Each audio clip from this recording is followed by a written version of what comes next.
Selamat hari Minggu, Bapak Ibu Saudara dikasih Tuhan. Selamat sore untuk kita semua.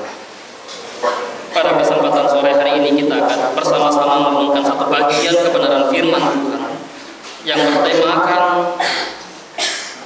dipenuhi oleh Roh Kudus atau dipenuhi dengan Roh Kudus. Dunia semakin jahat, dunia semakin hancur. Kadang kejahatan itu bukan datang dari orang yang tidak kita kenal. Kejahatan datang dari orang yang kadang dekat dengan kehidupan kita. Kalau Bapak Ibu Saudara membaca berita, salah satu berita yang cukup terkenal hari ini adalah bagaimana seorang mahasiswi dari Universitas Indonesia di Depok yang dibunuh oleh sahabatnya sendiri, oleh kawannya sendiri, oleh seniornya sendiri. Seorang gadis yang tentu menaruh harapan, menaruh impian yang panjang, yang dinantikan bukan saja bagi dirinya, tapi juga bagi keluarga, bagi orang tua. Namun hidupnya nafas di tangan oleh manusia yang begitu jahat. Dipenuhi dengan Roh Kudus atau dipenuhi oleh Roh Kudus, mari saya membawa Bapak Ibu melihat satu bagian firman Allah yang terambil dari Efesus pasal 5 ayat 1 sampai ayat 4, karena bagian ini cukup panjang. Lalu baca ayat 6, nanti kemudian ayat 17 sampai ayat 21. Efesus pasal yang kelima ayat 1 sampai ayat 4.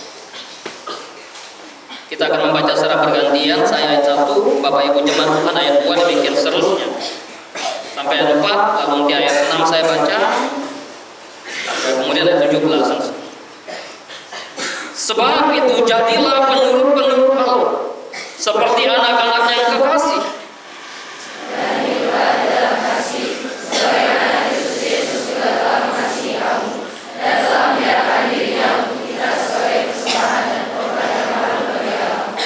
Tetapi percabulan dan rupa-rupa kecemaran atau keserakahan disebut saja pun jangan di antara kamu, sebagaimana sepatutnya bagi orang-orang kudus.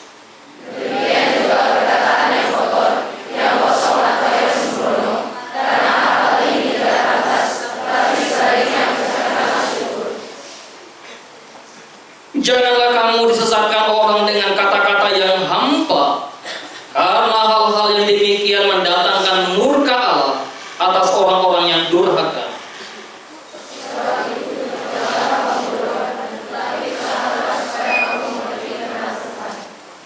Dan janganlah kamu mabuk oleh anggur, karena anggur menimbulkan hawa nafsu, tetapi hendaklah kamu penuh dengan Roh.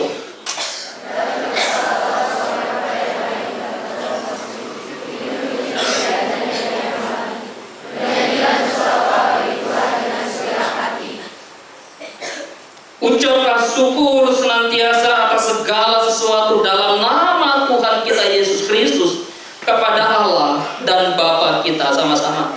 Dan rendahkanlah dirimu seorang kepada yang lain di dalam takut akan Kristus. Demikian jauh pembacaan firman Tuhan kita. Berbahagialah setiap orang yang bukan saja hanya membaca, tetapi juga yang merenungkan kebenaran firman Tuhan, melakukan kebenaran firman Tuhan di dalam kehidupan hari lepas hari. Bapak Ibu saudara-saudara yang dikasihi oleh Tuhan Yesus Kristus, ketika kita memahami atau merenungkan tema tentang hidup yang dipenuhi oleh Roh Kudus atau hidup yang dipenuhi dengan Roh Kudus, maka banyak orang kemudian menafsirkan dengan berbagai macam cara. Ada yang menganggap bahwa ketika penuh dengan Roh Kudus itu maka orang sanggup melakukan segala mujizat. Sehingga apa? Ketika kamu penuh dengan Roh Kudus, tandanya bahwa ketika kamu mengalami jatuh tatkala kamu didoakan misalnya.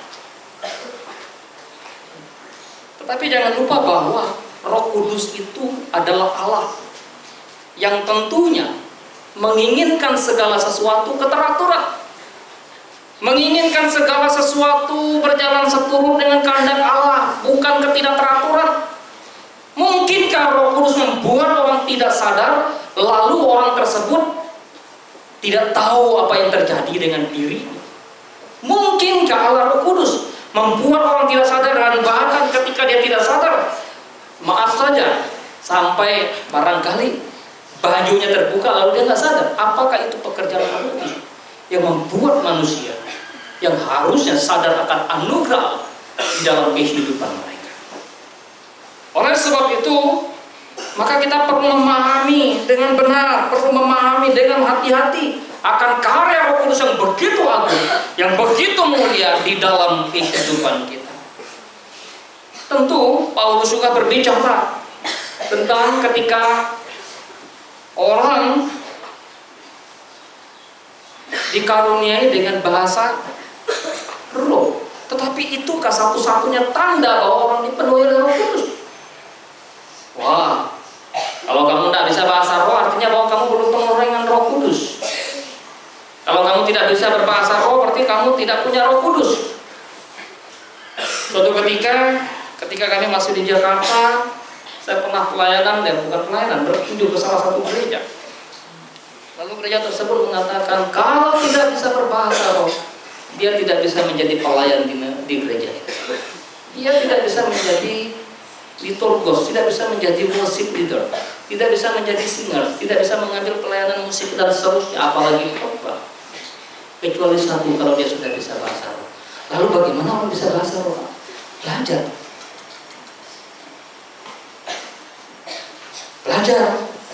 Kalau nggak dipelajari gimana? Nggak bisa. Paulus mengingatkan bahwa ketika ia menyadari ia bukan tidak bisa berbahasa roh, tetapi apakah bahasa itu berguna dan dimengerti oleh orang di sekitarnya? Apakah bahasa itu membuat orang lain bertumbuh dalam iman dan kebenaran sehingga hidup mereka menjadi takut akan Allah? Ketika Tuhan Yesus naik ke surga, lalu kepada para murid diperintahkan untuk menantikan Roh Kudus yang turun atas mereka. Maka tatkala Roh Kudus turun atas mereka, mereka berbicara, atau para murid berbicara dalam bahasa-bahasa yang bisa dimengerti, yang bisa dipahami, yang bisa didengar dengan jelas oleh orang-orang di sekitar mereka, yang tentunya pada waktu itu tidak seperti zaman sekarang, orang bisa kursus bahasa. Kemudian orang Galilea kursus bahasa Arab, orang Galilea kursus bahasa lain. Tidak. Tetapi itu suatu karya Allah yang begitu luar biasa dalam kehidupan para rasul, dan tentu saja menjadi cikal bakal berdirinya satu gereja Tuhan pada zaman itu. Di dalam bacaan kita, Paulus ingatkan kepada orang Efesus supaya apa? Supaya mereka tahu bahwa mereka adalah anak-anak Allah yang telah ditebus oleh Kristus, dan tatkala mereka menerima Kristus sebagai Tuhan dan Juru Selamat, maka di dalam diri mereka ada Roh Kudus yang memimpin hidup mereka. Tatkala mereka menerima Kristus, Tuhan dan Juru Selamat dalam diri mereka, maka mereka disebut sebagai orang-orang kudus. Dan itulah saya dan saudara, sebagai orang-orang yang percaya kepada Kristus, maka di dalam diri saudara dan di dalam diri saya ada Roh Kudus yang memimpin hidup kita, yang menaungi kita, yang menuntun setiap langkah kehidupan kita. Maka bicara dipimpin oleh Roh Kudus, bicara juga tentang hidup dalam naungan Roh Kudus atau dipenuhi oleh Roh Kudus. Apa tandanya? Menurut bacaan kita bahwa seseorang dipenuhi oleh Roh Kudus, Paulus memberikan di dalam pasal yang kita pakai. Hidup orang percaya adalah hidup yang dipenuhi dengan Roh Kudus, hidup yang dipenuhi oleh Roh Kudus. Pertama, bahwa tentu mengikuti cara hidup Kristus. Orang yang dipenuhi oleh Roh Kudus adalah orang yang mengikuti pola hidup Kristus. Apakah kita mengikuti pola hidup Kristus? Apakah saya dan saudara mengikuti cara hidup bagaimana Kristus itu? Emang bagaimana cara hidup Kristus? Apakah ketika Kristus disalibkan lalu kita juga disalibkan seperti itu? Apakah ketika Kristus tidak punya tempat tinggal kita juga tidak punya tempat tinggal? Itu kan maksudnya. Maka Paulus menjelaskan bahwa mengikuti cara hidup Kristus dalam bagian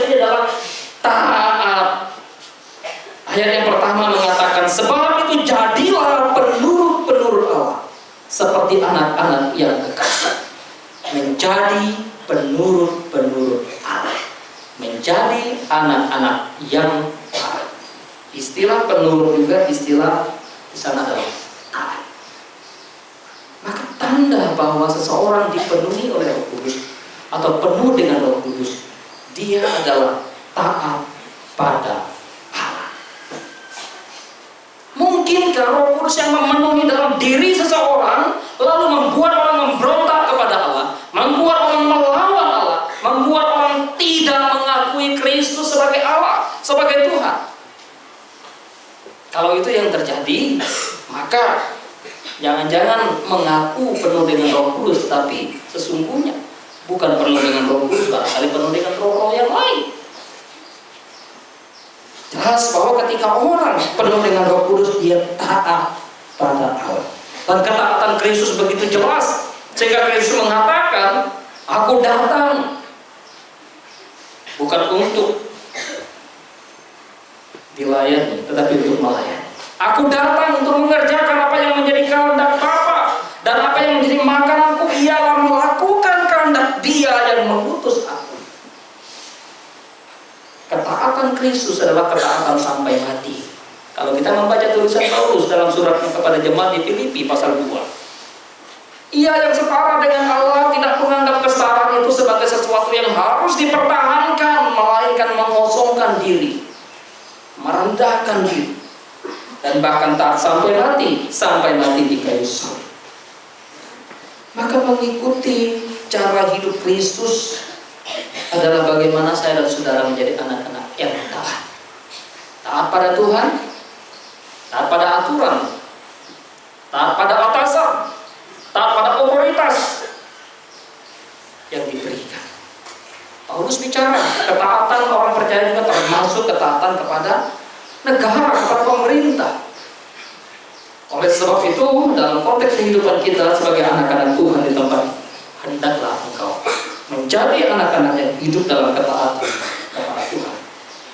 Mengikuti cara hidup Kristus bukan hanya sekadar taat, tapi juga Paulus mengatakan hidup dalam cinta kasih atau mengasihi, dan hiduplah di dalam kasih sebagaimana Kristus Yesus juga telah mengasihi kamu. Apakah kamu telah dikasihi oleh Kristus? Apakah saya telah dikasihi oleh Kristus? Kalau saya berkata saya telah dikasihi oleh Kristus dan Anda telah dikasihi oleh Kristus, atau sebaliknya? Ya, Pak, saya telah dikasihi oleh Kristus. Pertanyaannya adalah, apakah engkau mengasihi orang-orang di sekitarmu? Maka ketika Yesus datang kepada murid-muridnya dan ketika meneguhkan kembali panggilan Petrus, Yesus berkata, Simon Petrus, apakah engkau mengasihi aku? Iya, Tuhan, aku mengasihi engkau. Apakah engkau mengasihi aku? Iya, aku mengasihi engkau. Apakah engkau mengasihi aku? Membuat Simon Petrus tertunduk dan berkata, iya Tuhan, aku mengasihi. Layanilah domba-domba. Maka hidup sebagai orang yang telah dipenuhi oleh Roh Kudus adalah hidup yang menyatakan cinta kasih dari Allah yang telah mengasihinya. Sebagai orang percaya, sebagai orang yang penuh dengan Roh Kudus, maka Anda dan saya mesti bisa memproklamirkan kasih, mendeklarasikan kasih Allah, memamerkan kasih Allah di tengah-tengah dunia yang tidak lagi bersahabat satu dengan yang lain, di tengah-tengah dunia yang tidak lagi mampu menunjukkan cinta kasih yang sejati. Disitulah Anda dan saya dipanggil, disitulah kita hadir. Itulah panggilan hidup kita, mengikuti cara hidup Kristus. Di dalam bacaan kita, Paulus mengatakan tentu mau berkorban dan telah menyerahkan dirinya untuk kita sebagai persembahan dan korban yang harum bagi Allah. Berkorban, mengikuti pola hidup Kristus, mengikuti teladan Kristus, mengikuti cara Kristus hidup adalah kehidupan yang mau berkorban. kadang berkorbankan sesuatu yang tidak mudah untuk kita lakukan. Nggak mudah. Keinginan manusia adalah bagaimana menerima, mendapatkan.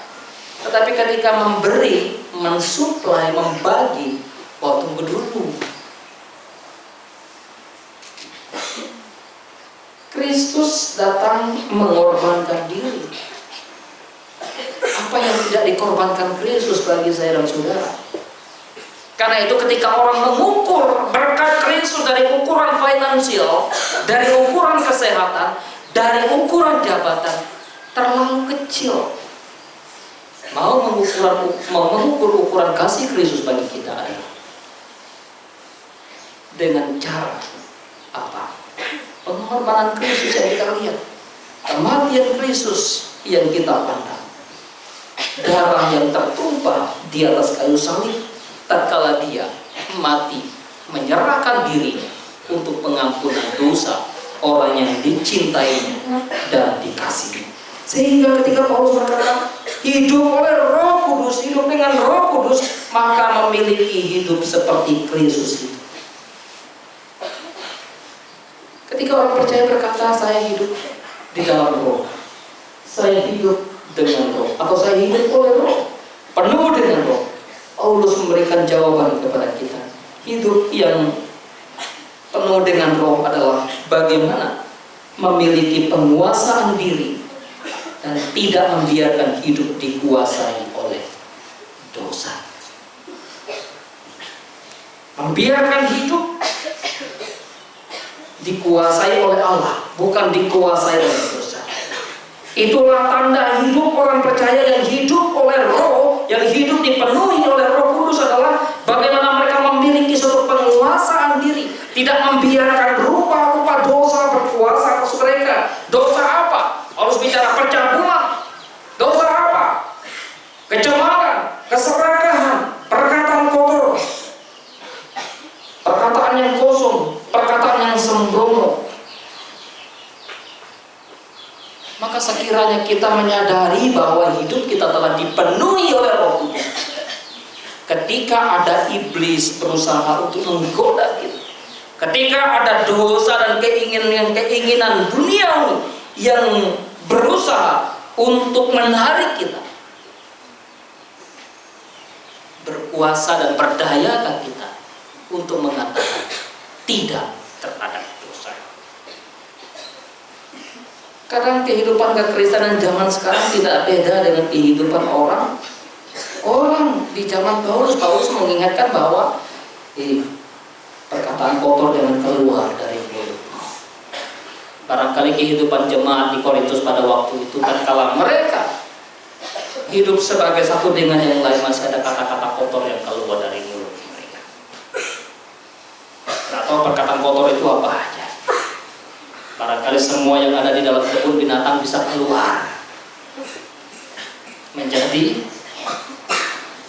kata-kata yang diucapkan, dan kata-kata yang lain yang tidak menjadi berkat bagi kehidupan satu dengan yang lain. Maka hidup yang dipenuhi oleh Roh Kudus adalah hidup yang betul-betul menguasai diri. Maka dalam tulisan Rasul Paulus kepada jemaat di Galatia, salah satu buah roh adalah penguasaan diri. Kau punya kasih, kelemah lembutan, tapi ada penguasaan diri. Kalau kita membaca tulisan Paulus dalam Galatia, kasih, sukacita, damai, sejahtera, kesabaran, kemurahan, kelemah lembutan, dan penguasaan diri. Barang siapa memiliki semuanya ini, atau barang siapa hidup dalam Roh Kudus, hidup dikuasai oleh Roh Kudus, maka seyogyanya dia memiliki hal-hal yang tersebut. Hidup yang dipimpin oleh Roh Kudus, dikuasai oleh Roh Kudus. Jangan biarkan hidup dikuasai oleh dosa. Barangkali berkata, saya dulu sudah berdosa, mungkinkah Roh Kudus mengubahkan hidup saya? Mungkinkah Kristus mengasihi saya? Mungkinkah Kristus mengampuni saya yang sudah terlalu jahat dan terlalu berdosa di hadapan Dia? Sekiranya engkau menyadari anugerah Allah yang memanggilmu untuk datang dan kembali kepada Dia, dunia. Roh Kudus akan mengubahkan hidup. Roh Kudus akan memperbaharui hidup yang dipenuhi oleh Roh Kudus. Paulus mengatakan memiliki kualitas persekutuan dengan Tuhan yang begitu indah. Dan persekutuan dengan Tuhan itu bukan saja dinyatakan melalui kehadiran kita dalam ibadah, bukan saja melalui tindakan kita, perilaku kita, tetapi melalui kata-kata atau puji-pujian, nyanyian rohani. Menarik kalau kita membaca bagian ini, apa yang disampaikan oleh Rasul Paulus terkait dengan kehidupan orang percaya yang memiliki kualitas persekutuan dengan Tuhan melalui kata-kata, melalui nyanyian, melalui him yang ada di dalam hati mereka. Oleh sebab itu tidak ada seorang pun manusia sebetulnya yang melalui hati mereka ketika mereka sudah ditebus oleh Kristus dan penuh dengan Roh Kudus lalu tidak berkata, lalu mengatakan bahwa saya tidak bisa memuji Tuhan. Karena yang namanya memuji Tuhan itu bukan hanya sekedar lewat kata-kata kita, lewat puji-pujian, nyanyian, mazmur, kidung, tetapi juga melalui hati. Dan di dalam hati sebetulnya kalau kita mau mendalami, maka di dalam hati manusia, di sana Allah menuliskan melodi-melodi yang begitu indah. Kalau saudara tadi kita dengarkan main musik begitu indah dengan pujian yang begitu membawa kita mengagungkan Tuhan. Bayangkan kalau musik itu tanpa melodi, hanya bass, nggak indah, nggak enak untuk dinikmati. Harmonisnya agak kurang. Tapi kalau ada melodi dari indah sekali, ada harmonis yang begitu indah dari musik-musik yang begitu luar biasa. Maka ketika kita penuh dengan Roh Kudus, maka kita memiliki suatu persekutuan yang intim dengan Tuhan, persekutuan yang erat dengan Allah. Adakah kerinduan kita untuk bersekutu dengan Tuhan? Adakah kerinduan kita untuk memuji Tuhan? Adakah kerinduan kita untuk menyembah Dia? Atau jangan-jangan takut, oh saya mesti harus beribadah, saya mesti datang persekutuan, saya mesti ikut doa pagi dan seterusnya, karena kalau tidak nanti saya ditegur, atau kalau tidak saya malu dengan teman-teman yang lain. Kalau zaman sekarang ya sedikit agak sudah beda dari zaman saya dulu. Waktu zaman saya masih remaja seperti itu, kalau tidak datang ke gereja di satu kampung, rasanya malu sekali, sepi rumah waktu orang ke gereja. Nggak ada lagi aktivitas lain, nggak ada itu, semua ke gereja. Zaman sekarang beda ya. Bayangkan, dikerahkan, didorong, dibentuk, dibuat aturan sedemikian rupa saja. Kadangkala, barangkali dalam hati kecil kita memberontak, kenapa sih masih ibadah lagi? Kenapa sih mesti datang memuji Tuhan? Kenapa sih mesti datang persekutuan lagi? Kenapa? Adakah kita punya kesadaran yang begitu tinggi bahwa ketika kita datang kepada Tuhan, beribadah kepada Dia, bersekutu dengan Dia, kita sadar bahwa bukan karena kebetulan, tapi ada kuasa Allah, ada dorongan Allah, ada panggilan Allah yang memanggil kita untuk datang kepada Tuhan. Datang kepada Tuhan. Oleh sebab itu bersyukurlah saudara, bersyukurlah saya, bersyukurlah kita kalau kita masih diingatkan oleh Tuhan untuk datang beribadah kepada Dia, punya persekutuan, punya relasi yang indah dengan Tuhan. Hidup yang dipenuhi oleh Roh Kudus adalah hidup yang berusaha untuk mencari dan mengerti kehendak Allah. Kita berusaha untuk mengerti, mencari kehendak Tuhan. Seperti apa kehendak Tuhan yang mesti diketahui? Paulus katakan, janganlah kamu mampu oleh kamu, tetapi hendaklah kamu penuh dengan Roh Kudus. Di dalam ayat yang ke-17 dikatakan, sebab itu jangan kamu bodoh, tetapi usahakanlah supaya kamu mengerti kehendak. Bagaimana manusia bisa mengerti kehendak Allah? Apakah dengan cara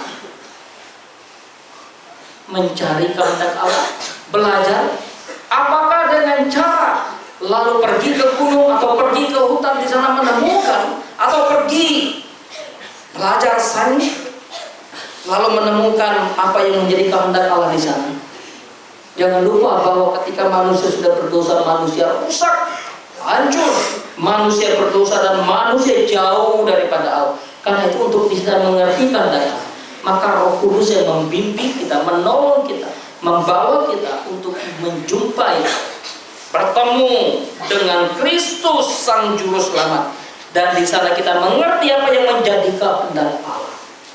Untuk mau mengerti kehendak Allah, perlu punya persekutuan dengan Allah itu sendiri. Kamu mau mengerti kehendak temanmu, kamu mau tahu apa yang menjadi keinginan temanmu, bukan? Kamu gak bisa mengetahui keinginan temanmu lalu tanpa kamu punya relasi dengan dia, tanpa kamu nanti bertanya dengan dia, gak bisa. Barangkali kamu mengetahui kehendak temanmu melalui temanmu juga. Kalaupun itu yang terjadi bisa benar, bisa salah. Karena bisa jadi temanmu memberikan informasi yang salah tentang temanmu yang ingin kamu ketahui kehendaknya.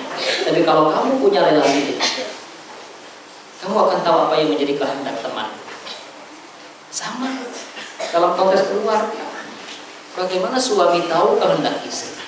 Karena ada relasi. Bagaimana istri tahu kehendak suami? Karena ada relasi. Bagaimana anak tahu kehendak orang tua? Karena ada relasi. Bagaimana orang tua tahu kehendak anak? Karena ada relasi. Bagaimana kita tahu kehendak Allah? Karena ada relasi kita dengan Allah. Dan relasi itu dibangun melalui apa? Dibangun melalui firman. Berbahagialah orang yang kemudian mencari kehendak Allah, lalu di sana mereka menemukan melalui kebenaran firman itu. Karena ada Roh Kudus yang memberikan iluminasi bagi orang yang mencari kehendak Allah melalui firman. Tapi jangan lupa, mencari kehendak Allah tidak cukup hanya sekadar lalu kita belajar, menggali, menafsir. Kalau anak STT, udah saya tahu kehendak Allah. Tanpa adanya satu interaksi pribadi, relasi pribadi yang dalam, yang intim dengan Tuhan. Maka saya mengatakan, kamu belajar firman bukan hanya sekadar untuk memenuhi logikamu, pikiranmu, pengetahuan, tapi supaya apa? Imanmu bertumbuh, pengenalan dan cinta kasihmu kepada Tuhan semakin dalam. Di dalam Alkitab, salah satu yang menjadi kehendak Allah dalam diri orang percaya adalah apa? Mengucap syukur. Karena itu Paulus berkata dalam tulisannya kepada jemaat di Tesalonika, mengucap syukurlah dalam segala hal, sebab itulah yang dikehendaki Allah di dalam Kristus Yesus bagi kamu. Sayangnya, mengucap syukur itu kelihatannya hal yang sepele, hal yang gampang, hal yang sederhana, tapi mungkin jarang kita lakukan. Padahal mengucap syukur itu penting. Orang yang mengucap syukur akan menikmati kebahagiaan tersendiri dari berkat yang Tuhan anugerahkan kepada mereka. Beda orang yang diberkati Tuhan dan tidak mampu mengucap syukur, bersungut-sungut. Yang ada apa? Kegalauan. Yang ada apa? Keresahan, kekhawatiran, ketakutan. Tapi orang yang tahu mengucap syukur atas pimpinan Tuhan, mereka akan menikmati pemeliharaan. Orang Israel dipelihara Tuhan sedemikian rupa, enggak bisa bersyukur. Yang ada apa? Menggerutu, bersungut-sungut, berbantah-bantah. Karena itu mengucap syukur. Ya, apalagi kemarin karena pas kehabisan akhirnya. Sekarang ini kita gimana? Tanya anak-anak gimana bisa menikmati? Menikmati. Sedikit menikmati. Walaupun harus berbagi air untuk mandi sedikit demi sedikit.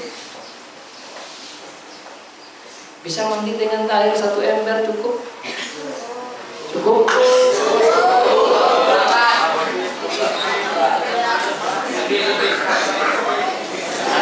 Mandi siram sedikit.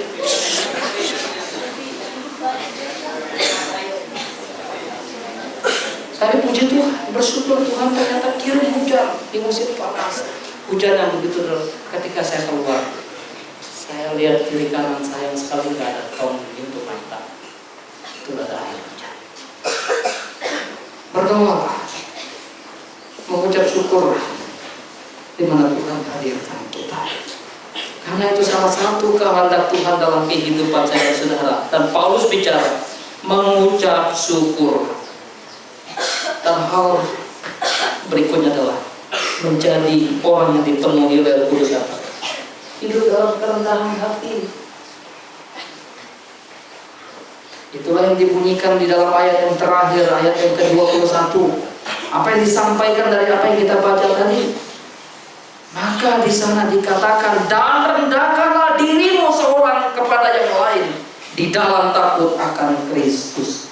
Orang yang kelihatannya rendah hati, tapi sesungguhnya memiliki hati yang congkak ada dan bahkan ketika datang beribadah, iya, orang Farisi ketika datang beribadah berdoa kepada Tuhan bersama dengan seorang pemungut cukai. Kelihatannya seperti kerendahan hati ada di sana, tetapi justru kesombongan, kecongkakan yang dipertunjukkan. Ya Tuhan, aku tidak seperti seorang pemungut cukai.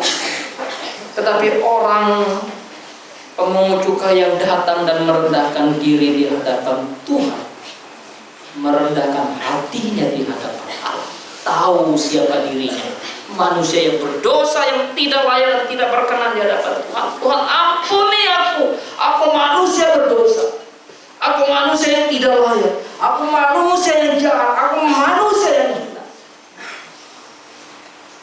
Sekiranya kita menyadari bahwa kita ini manusia yang begitu hina di hadapan Tuhan. Apa yang kita banggakan?